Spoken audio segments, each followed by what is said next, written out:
Good morning. I want to talk to baby boomers today. Since this is not just information, it is also experience. I feel like we have a lot of things to talk about. We have challenges and opportunities in the boomer generation, and I think we have a lot of things to talk about together. So I want to address some of those issues today and just talk about where we are in life at this point. When I grew up in the early 50s, we had a very simple lifestyle. And I like to think of it as the very best time in the history of the world to grow up because things were really, really simple. We lived in a little white frame house in the country. And we had a dog, and things were just not very complicated. We had, at that point, electricity, indoor plumbing, we had bathrooms, we had maybe not a lot of modern conveniences that a lot of people think are really necessary now, like dishwashers and air conditioners and even clothes dryers. We hung our clothes on the line outside. In fact, we spent a lot of time outside. We had, most people had gardens and grew their own food and would do canning and freezing. A lot of moms stayed home from work. My mom did. And our dad was really the head of the household. And I remember when we only had one car when we were little. And when we went somewhere, we all went. And it was kind of a family time. We would not go to a lot of entertainment things. We would visit other families and they would visit us. And we did stuff like play Red Rover outside and tag and caught lightning bugs and played hopscotch. And we visited with friends and families.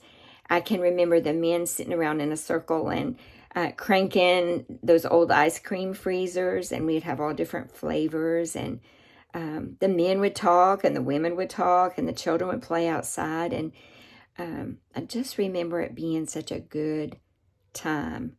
And inside of our house, it would be warm in the summertime, and we would have screen doors. We'd go in and out of those all the time and leave our windows open at night.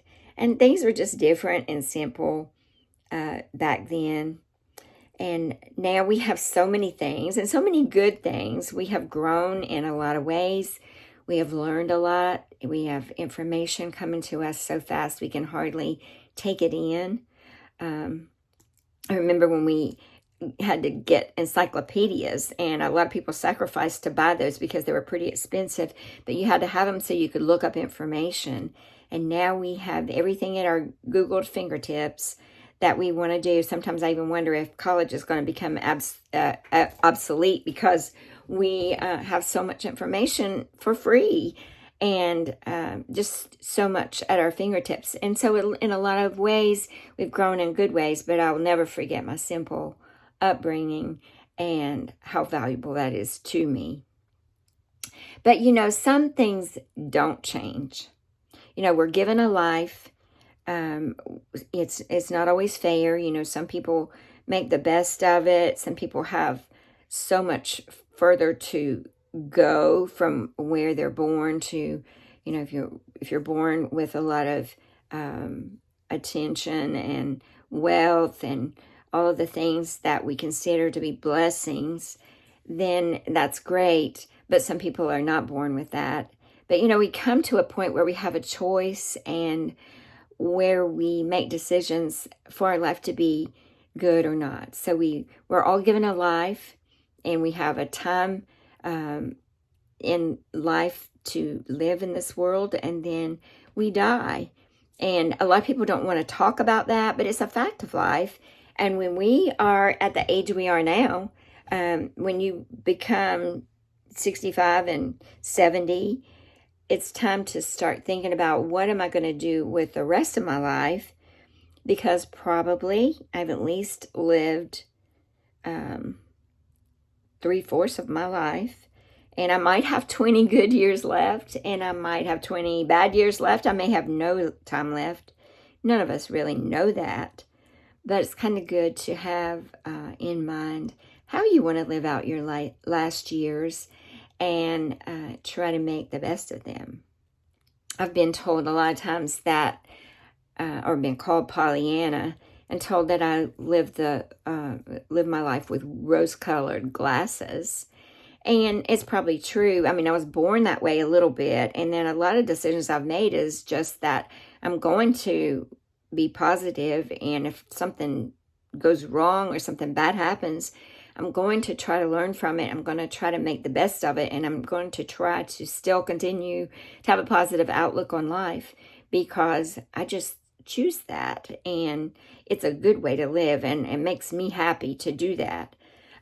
So I'm going to talk to you through my rose-colored glasses, and so maybe if you don't have some, maybe you'd like to get some, because it's a good way to look at life, and especially at the end of our lives, and we just have to face that we have not as much time left as we once had.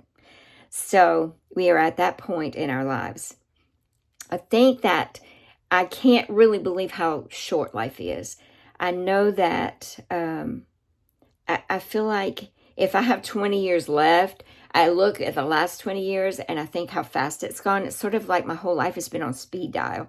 And I can just, it flashes back over me, and I think about all the things, so many great experiences and blessings. And, I've had such a good life, and I love to think about those things, but it just seems like it flew by.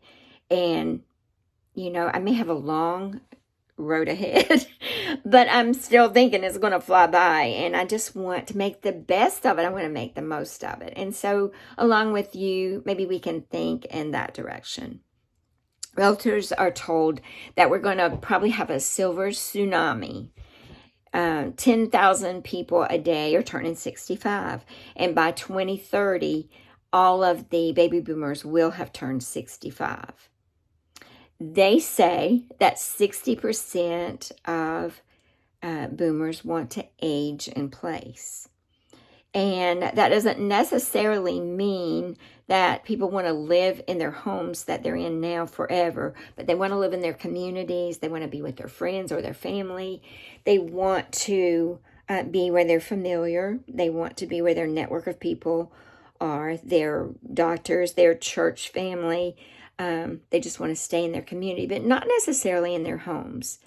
And that's a big question, because sometimes the homes that people live in for most of their lives at a certain point become a little stressful, because there's a lot to maintain, there's a lot to clean, there's a lot to heat and cool.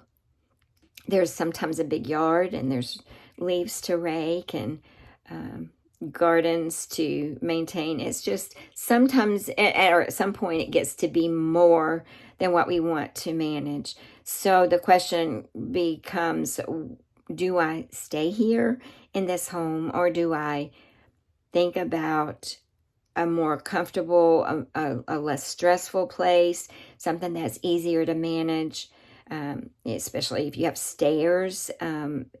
Are you going to be able to go up and down the stairs? How are your knees doing? Mine have had their issues. And so we start asking those questions. And so it's really a good time to make those plans if we're going to move from our home. It's a good time to think about it while we feel like it, and while we have good, clear minds to think what we might do. A lot of my friends have lost their spouse already, and I've gone through the process of selling their home place and finding something new and something that's more manageable. Several people have gone through this, and we've cried, we've laughed, we have understood each other, we have gotten through it, and by the time they get to the point of selling their home and moving to a new place that they've carefully picked out where they want to be, then they have a new chapter, and a chapter is closed, and it feels really good. But the process is really hard. And so if you are having those conversations right now, I'd love to be invited into them and work with you on them. I'm pretty much patients. I've worked a lot with geriatric patients as a nurse, and I have, of course, people my age are who my friends are, and so I've had a lot of experience with working with people in their 70s, 80s, and 90s. Took care of my dad for 14 years when he had dementia. So I have some experience with that and love working with people who are going through the process. A lot of times, boomers are still in the process of working with their aged parents. My mother-in-law right now is she's just turned 98, and she still lives in her own home. And so we have a lot of time that we want to spend with her and do things with her and for her now that she is at that point. And at the same time, while we're having these conversations about how we're going to live our life for the next 20 years, if we have that long, what are we going to do with it? I really want to make it the best, and I know you do too. About a third of people have already decided they're going to move. Some people want to move near their grandchildren. I can certainly identify with that. If your children are far away and you have grandchildren, you maybe want to go closer to them. And so that's a process. I think the hardest thing is selling your present home and moving to a new place. You've got to pack everything up. There's so many decisions to make.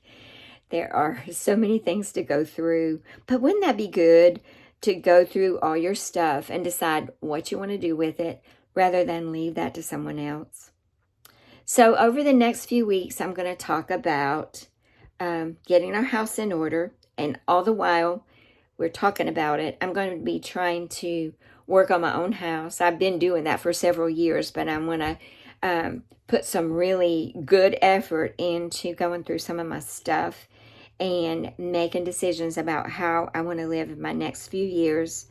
And hopefully we can do that together and have a great time with it. So I look forward to talking to you again and talking about how we might save the very best till last.